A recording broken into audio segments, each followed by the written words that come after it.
அதாவது இது வரைக்கும் இருந்த சிஎம்லயே ஒரு மராத்தான்ல பார்ட்டிசிபேட் பண்ணி 3 கிலோமீட்டர் ஓடின சிஎம் தமிழ்நாட்டில் இந்தியாவிலே ஒரே சிஎம் நம்மளுடைய சிஎம் திரு சி ஜோசப் விஜயானந்தா. 6 மணிக்கு மேலே வீட்டை விட்டு வெளியே வரமாட்டார்னு சொன்னவங்களாம் இன்னைக்கு அவர் ஓடி இருப்பதை பார்த்து உண்மையிலேயே ஆச்சரியத்தில் தான் இருப்பாங்க. சட்டசபைக்கு காலையில் வந்துடுறாரு, டிஃபனை கட்டி கொண்டு வந்துடுறாரு, அவர் கையாலேயே சாப்பிட்றாரு. எந்த முதலமைச்சர் பண்ணாது இவர் பண்ணுறாரு.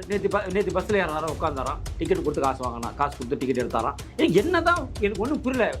ஒரு ஒட்டு மொத்தமாகவே தமிழ்நாடு இப்போ எப்படி மாறிடுச்சுன்னா, தமிழ்நாடுடைய சட்டசபையாக இருக்கட்டும், தமிழ்நாடு அமைச்சர்களாக இருக்கட்டும், முதலமைச்சர் உட்பட ரீல்ஸ் முகத்தில் சினிமா பாணியில் இன்றைக்கி எல்லாமே இன்னும் கூட கேமரா தனக்கு முன்னாடி இருக்குதுன்னு தான் நினச்சிட்டு இருக்காரு.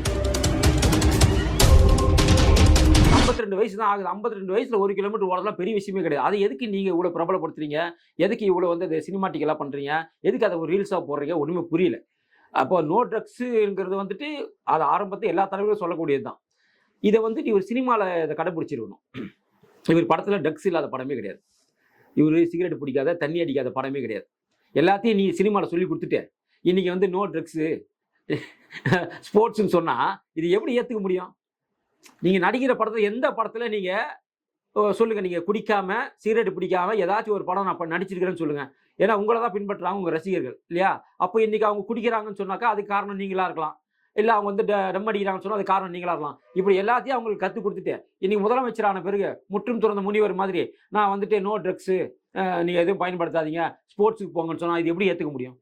இவர் ஸ்போர்ட்ஸுக்காக இவர் நடித்த 50 படம் பார்த்தீங்கன்னா ஸ்போர்ட்ஸுக்காக பண்ண படம் பார்த்தா ஏதாவது ஒரு படம் தான் இருக்கும்.